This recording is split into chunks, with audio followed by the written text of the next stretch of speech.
Good morning students, आप सभी का वेलकम है हमारे यूट्यूब चैनल पे। पिछली क्लास में हम लोगों ने C3 साइकिल किया था कंप्लीट रूप से। हमने कहा था कि इसके बाद हम लोग और वीडियो अपलोड करेंगे। तो आज हम लोग इसके साथ में C3 साइकिल के साथ में C2 साइकिल लेकर के आ रहे हैं, जो कि उसका अगला साइकिल है। तो हम लोग उसको स्टार्टिंग करेंगे।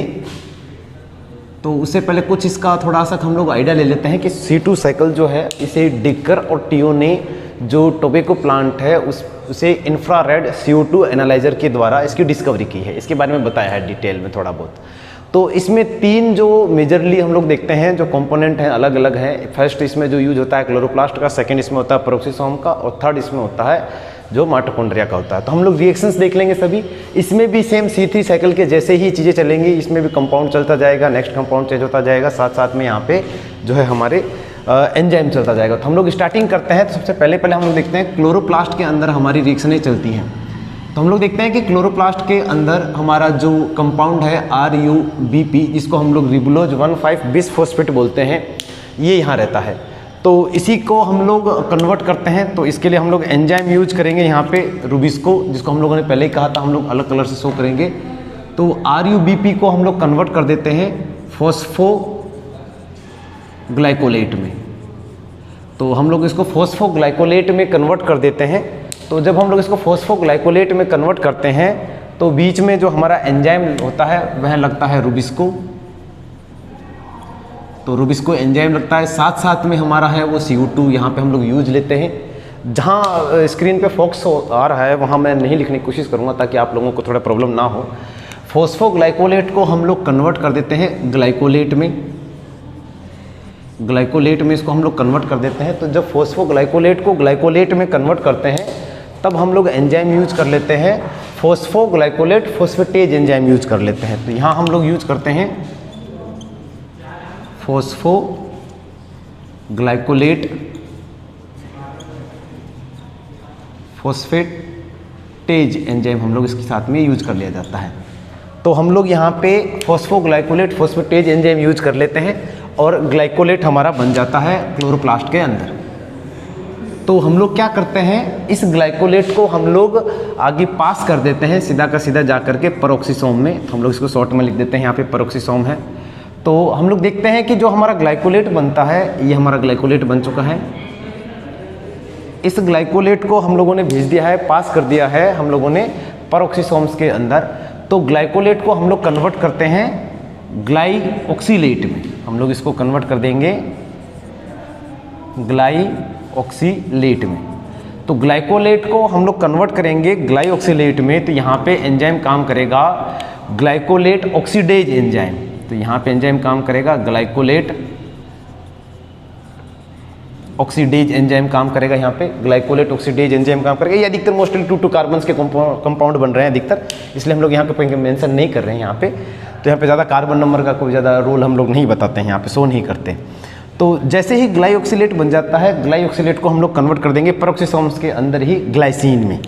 तो हम लोग इसको कन्वर्ट कर देते हैं ग्लाइसिन में। तो हम लोगों ने इसको कन्वर्ट कर दिया है ग्लाइसिन में। तो ये ग्लाइसिन तक का प्रोसेस जो है ये हमारे पेरोक्सिसोम्स में हो जाता है। तो जैसे ही हम लोग ग्लाइसिन में कन्वर्ट कर देते हैं ग्लाइऑक्सीलेट को, तो यहाँ पे हम लोग एंजाइम यूज करते हैं। हम लोग पहले तो एक कन्वर्जन करते हैं। हम लोग यहाँ पे 2 ग्लूटामेट को हम लोग यहाँ पे कन्वर्ट कर देते हैं 2 ऑक्सोग्लूटरेट में। वापस से हम लोग ग्लाइऑक्सीलेट को ग्लाइसिन में चेंज करते हैं। तो हम लोग यहाँ पे 2 ग्लूटामेट को कन्वर्ट कर दिया जाता है 2 ऑक्सोग्लूटरेट में, या इसको अलग अलग भी इसके मॉलिक्यूल्स लेके कर सकते हैं। एंजाइम की बात करें तो एंजाइम यहाँ पे हम लोग यूज करेंगे, थोड़ा सा हम लोग अलग कलर से शो कर देते हैं। एंजाइम यहाँ पे हम लोग यूज करते हैं ग्लूटामेट ग्लूटामीन अमीनो ट्रांसफरेज। हम लोग ऐसे इसको यूज करते हैं, ग्लूटामेट ग्लूटामीन अमीनो ट्रांसफरेज। तो हमारा ग्लाइसिन बन चुका है पेरोक्सिसोम्स के अंदर। अब हम लोग इस ग्लाइसिन को माइटोकॉन्ड्रिया के अंदर भेज देंगे। हम लोगों ने पहले ही कहा था कि हम लोग 3 जो अलग अलग सेल ऑर्गेनिल्स हैं हम लोग उसको यूज कर रहे हैं। तो माइटोकॉन्ड्रिया के अंदर एक ही रिएक्शंस होती है और वो मेजर रिएक्शन चलती है। तो हम लोग उसको भी देख लेंगे क्या रिएक्शन है वो। तो हम लोग देखते हैं कि जो हमारा ग्लाइसिन है, ये ग्लाइसिन पहुंच जाता है हमारा ग्लाइसिन हमारा पहुंच चुका है माइटोकॉन्ड्रिया के अंदर। इस ग्लाइसिन को हम लोग कन्वर्ट कर देंगे सीधा का सीधा सेरीन के अंदर। तो हम लोग अभी देखेंगे, हम लोग जब ग्लाइसिन को कन्वर्ट करेंगे सेरीन के अंदर, तो हम लोग वहाँ पे भी देखते हैं कि कहाँ पे हम लोग कन्वर्ट कर रहे हैं इसको। तो ग्लाइसिन को कन्वर्ट करने के लिए हमें कुछ इसमें एंजाइम यूज करना पड़ेगा। उस एंजाइम का नाम रहेगा serine hydroxy methyl transferase. Serine hydroxy methyl transferase, तो हम लोग वह एंजाइम भी यूज करेंगे। तो हम लोग देख लेंगे सेरीन हाइड्रोक्सी मिथाइल ट्रांसफरेज।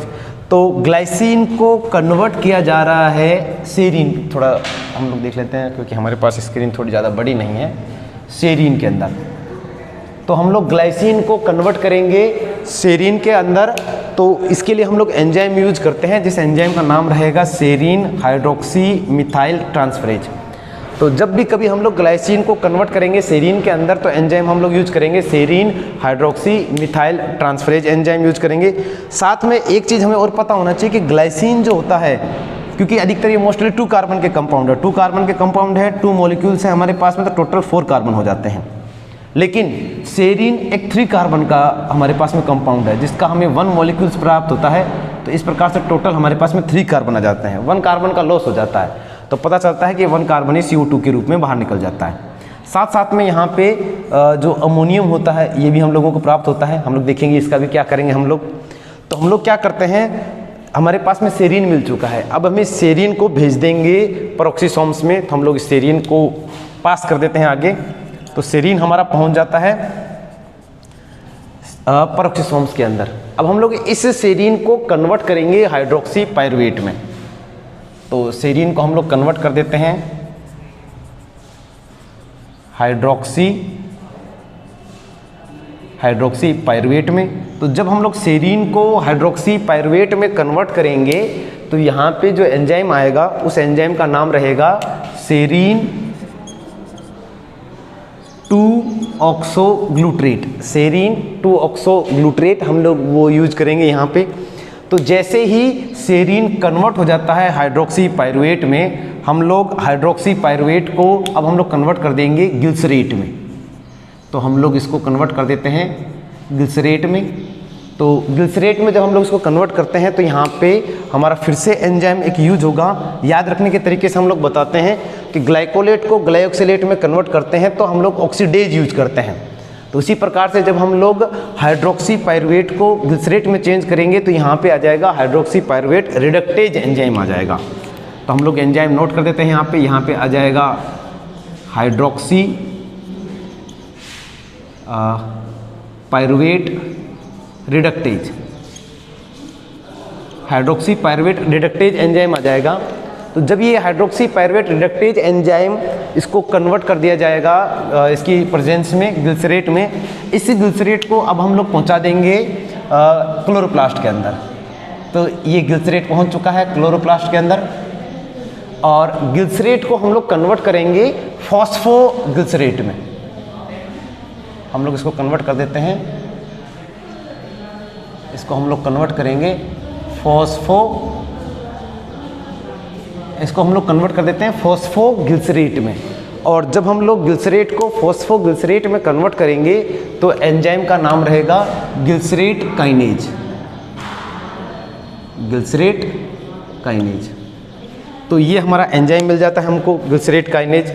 तो यहाँ तक तो हम लोग पूरा कंप्लीट रूप से इसको समझ जाते हैं आराम से, कोई प्रॉब्लम नहीं आती हमारे। ये हमारा अभी साइकिलिंग कंप्लीट नहीं हुआ, अभी हमारा कुछ इसमें बाकी है एरिया। तो यहाँ पे फॉस्फोग्लिसरेट को भेज दिया जाएगा C3 साइकिल में। इसको हम लोग पास कर देंगे C3 साइकिल में। हम लोग डायरेक्ट भी RuBP को भी हम लोग फॉस्फोग्लिसरेट में कन्वर्ट कर सकते हैं, और कन्वर्ट करके हम लोग इसको भी डायरेक्ट ट्रांसफ़र कर सकते हैं। हम लोग इसको भी डायरेक्ट यहाँ से भेजा जा सकता है। तो अब हम लोग देखते हैं कि जो ये अमोनियम ग्रुप था, जो कि हम लोगों का नीचे हम लोगों को ग्लाइसिन से सेरीन के बीच में मिला था, इस अमोनियम ग्रुप को हम लोग क्या करते हैं, इसको हम लोग क्लोरोप्लास्ट के अंदर ले आते हैं।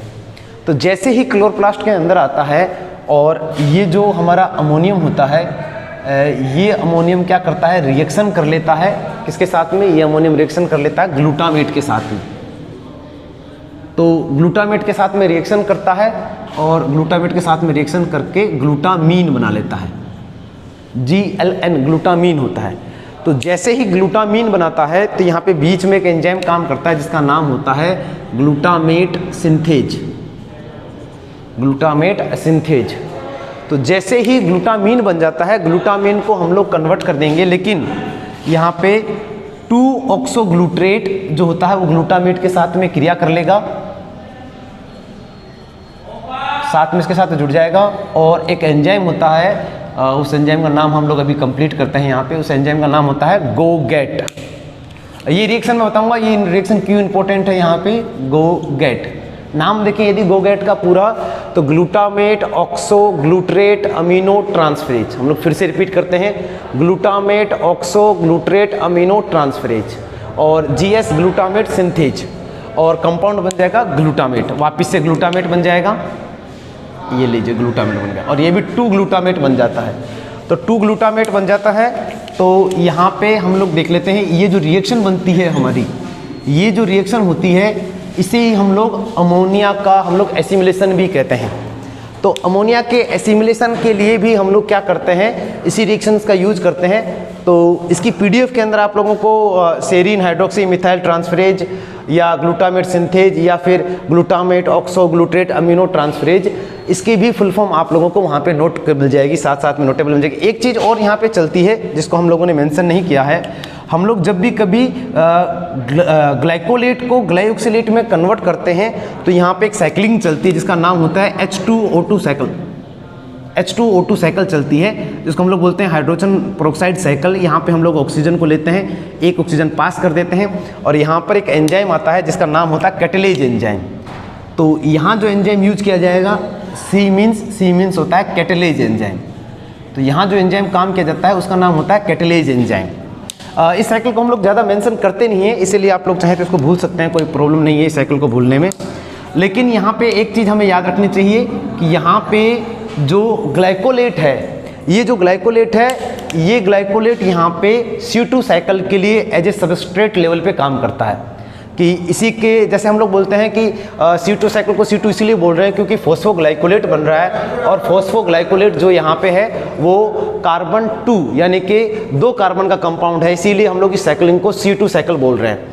और यहाँ जो ग्लाइकोलेट है, ये ग्लाइकोलेट सबस्ट्रेट लेवल पे इसका मेन प्रोडक्ट रहता है, इसलिए हम लोग इसको बोलते हैं। और ये जो रिएक्शन है हमारी, ये हम लोग नाइट्रोजन मेटाबॉलिज्म वाला जो चैप्टर आएगा उसमें हमारा, हम लोग वहाँ पे जो 12th के अंदर हम लोग पढ़ते हैं यूरिन फॉर्मेशन वगैरह, वहाँ पे भी हम लोग देखेंगे अमोनिया का एसिमिलेशन कैसे किया जाता है।